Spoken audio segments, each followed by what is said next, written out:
여러분, 시장은 지금 여러분을 속이고 있습니다. 유가가 다시 7% 넘게 폭등했는데 주식 시장은 왜 이렇게 조용할까요? 지금 세계 경제의 목줄인 호르무즈 해협이 다시 묶였습니다. 원유가 20%가 막혔는데 시장이 태어난 건 이상하지 않나요? 이 고요함, 절대 안심할 신호가 아닙니다. 지금 거대 자금들은 금리가 아니라 에너지를 보고 움직이고 있습니다. 유가가 오르면 기업 비용은 터지고 인플레이션은 재점화되죠. 지금 시장은 현실을 외면한 채 누군가 상황을 정리해주기만을 기다리는 위험한 도박을 하고 있는 겁니다. 그럼 우리는 어떻게 해야 할까요? 지금 포트폴리오에 에너지 섹터가 없다면 물류 대란의 충격을 고스란히 맞을 준비를 하셔야 합니다. 반대로 가격 결정권을 가진 기업들로 돈이 옮겨가는 지금이 기회일 수도 있죠. 여러분의 계좌, 지금 어디로 흐르고 있나요? 지금부터 이것들 꼭 확인해야 합니다.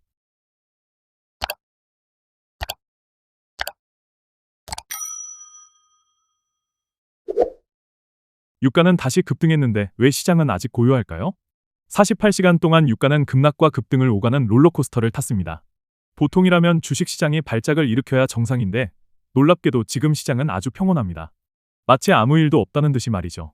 지금 시장은 정말 현실을 제대로 반영하고 있는 걸까요? 아니면 우리가 모르는 무언가가 숨겨져 있는 걸까요? 그 해답은 지금 바로 이 해협에서 시작됩니다. 지난 4월 18일, 전 세계 경제를 뒤흔들 사건이 터졌습니다. 바로 호르무즈 해협의 재봉쇄입니다. 여러분도 잘 아시겠지만 이곳은 전 세계 원유 물동량의 약 20%가 지나가는 그야말로 세계 경제의 목줄과도 같은 곳입니다. 이 중요한 혈관이 다시 막히자마자 유가는 즉각적으로 5%에서 7%까지 급등했습니다. 단순히 지정학적 갈등이 하나 더 늘어난 수준이 아닙니다. 이건 명백한 공급망 충격입니다. 현장에서 뛰는 전문가들이 입을 모아 말합니다. 지금 문제는 석유 자체가 부족한 게 아니라 그 석유가 항구를 빠져나와 우리가 있는 곳까지 오질 못한다는 것이라고요. 물류 대란이 시작되면 생산 라인이 멈추고 제품 가격이 오릅니다. 그런데 왜 시장은 이렇게 조용할까요? 사람들은 유가가 오르면 시장이 떨어져야 한다는 교과서적인 공식에 갇혀 있습니다. 하지만 거대 자금들은 이미 교과서 너머를 보고 움직이고 있죠. 시장이 아직 평온한 이유는 상황을 몰라서가 아닙니다. 너무나 큰 충격이라 오히려 현실을 부정하고 싶거나 이미 누군가는 이 혼란을 이용해 다음 판을 짜고 있기 때문입니다. 여러분은 이 고요함 속에서 무엇을 보고 계신가요? 단순히 뉴스 헤드라인만 쫓고 계신 건 아닌지 걱정됩니다. 진짜 중요한 건 원유가 막히는 순간 이미 다음 경제 사이클의 주도권이 바뀌고 있다는 점입니다. 그렇다면 도대체 시장은 왜 이렇게 태어난 척 연기를 하고 있는 걸까요? 그 고요함 뒤에 감춰진 돈의 진짜 움직임을 지금부터 파헤쳐 보겠습니다. 유가 급등을 바라보는 시선부터 바로잡아야 합니다. 지금의 상승은 당장 내일 기름이 모자라서 생기는 현상이 아닙니다. 시장은 막힐 수 있다는 공포를 미리 가격에 녹여내고 있는 것이죠. 돈은 언제나 본능적으로 리스크를 피하려 합니다. 불확실성이 커지면 기존의 투자처를 정리하고 안전하거나 위기 상황에서 유일하게 가격을 올릴 수 있는 에너지 섹터로 자금을 옮깁니다. 자, 여기서 스스로에게 질문을 던져보세요. 지금 유가는 현실인가? 아니면 공포인가? 사실 답은 중요하지 않습니다. 중요한 건 시장이 이 공포를 어떻게 해석하느냐입니다. 시장은 지금 유가 상승을 일시적 해프닝으로 보려는 경향이 강합니다. 하지만 공포가 가격에 반영되는 속도는 우리가 생각하는 것보다 훨씬 빠르고 냉혹하죠. 에너지 가격이 오르면 기업들의 운영 비용이 늘어납니다. 이건 기업의 마진을 갉아먹는 치명적인 독약입니다. 그런데도 시장은 왜 아직 큰 반응이 없을까요? 어쩌면 시장은 정부가 개입해서 어떻게든 막아주겠지라는 안일한 기대를 하고 있는지도 모릅니다. 하지만 기억하세요. 지정학적 리스크는 정부의 통제를 벗어날 때가 더 많습니다. 지금의 유가 상승은 단순히 원유 가격표가 바뀌는 게 아닙니다. 시장의 인내심을 테스트하는 서막입니다. 더 중요한 건 이 공포가 과연 어디까지 시장을 흔들어 놓을지 그 다음 스토리가 어떻게 전개될지입니다. 최근 시장을 보면 정말 방향이 없다는 말이 딱 맞습니다. 호르무즈 해협 상황이 조금 완화되나 싶으면 유가가 떨어지고 다시 재봉쇄 소식이 들리면 유가가 폭등합니다. 48시간 만에 시장의 내러티브가 180도 바뀌는 일이 반복되고 있죠. 이런 변동성 속에서는 장기적인 가치 투자 전략이 힘을 쓰기 어렵습니다. 그래서 지금 돈의 흐름이 장기 투자에서 단기 트레이딩으로 급격하게 쏠리고 있는 겁니다. 시장이 이성을 잃고 단타 위주로 흘러간다는 건 그만큼 불확실성을 견딜 체력이 고갈되었다는 뜻이기도 합니다. 지금 시장, 투자해도 되는 걸까? 여러분도 매일 아침 차트를 보며 이 고민을 하실 겁니다. 그런데 말입니다. 시장에 방향이 없다는 것 자체가 하나의 강력한 신호입니다. 프로들은 이런 혼란 속에서 오히려 기회를 봅니다. 개인들이 방향을 잡지 못하고 우왕좌왕할 때 기관들은 물량을 조절하거나 섹터별로 옥석 가리기를 끝내거든요. 지금 시장은 여러분에게 기다려라라고 말하는 것처럼 보이지만 사실은 더 예민하게 반응하라고 경고하고 있습니다. 48시간 만에 판이 바뀌는 시장에서 우리가 살아남으려면 어떻게 해야 할까요? 그저 뉴스만 보고 있다면 이미 늦은 겁니다. 문제는 여기서 끝나지 않습니다. 지금 유가가 미친 듯이 널뛰면서 시장의 근간인 금리 체계까지 함께 흔들리고 있습니다. 자, 이제 진짜 핵심을 말씀드리죠. 지금까지 우리가 시장을 판단할 때 가장 중요하게 본 게 뭘까요? 바로 연준의 금리 결정입니다. 그런데 지금 상황이 완전히 변했습니다. 유가가 하락하면 금리 인하 기대감이 살아나지만 유가가 이렇게 급등하면 인플레이션 공포가 되살아납니다. 이제 시장을 움직이는 건 연준의 입이 아니라 유가의 향방이 되어버렸습니다. 연준보다 유가가 더 중요해진 상황. 이게 지금 우리가 직면한 진짜 현실입니다. 이런 구조 변화는 자산 배분 전략을 완전히 뒤흔듭니다. 유가가 오르면 에너지 섹터는 날아오르지만 성장주들은 금리 부담에 눌려 신음하게 됩니다. 반대로 유가가 안정되면 가치주와 성장주가 다시 기지개를 켜겠죠.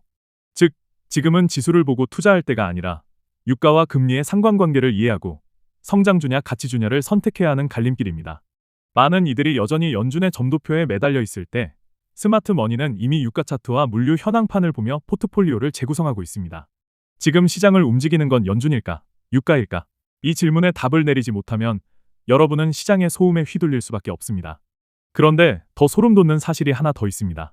우리가 이렇게 금리와 유가를 고민하는 동안 시장은 아직 이 모든 상황에 진짜 충격을 온전히 반영하지 않았다는 점입니다. 현장의 데이터를 들여다봅시다.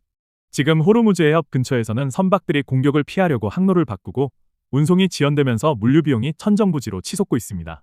이게 현실입니다. 그런데 주식시장은 어떻습니까? 아직은 상당히 안정적인 모습이죠. 이게 왜 위험한 신호냐고요?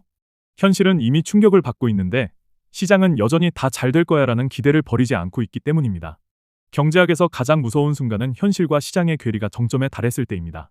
시장이 뒤늦게 현실을 깨닫는 순간 그 충격은 2배, 3배로 커지게 마련이죠. 지금 시장에는 아직 빠지지 않은 자금이 상당히 많습니다. 다들 조금만 더 오르면, 조금만 더 버티면 상황이 나아질 거라는 희망 회로를 돌리고 있죠. 하지만 현실은 냉혹합니다. 언제 터질지 모르는 시한폭탄을 안고 파티를 즐기는 꼴입니다.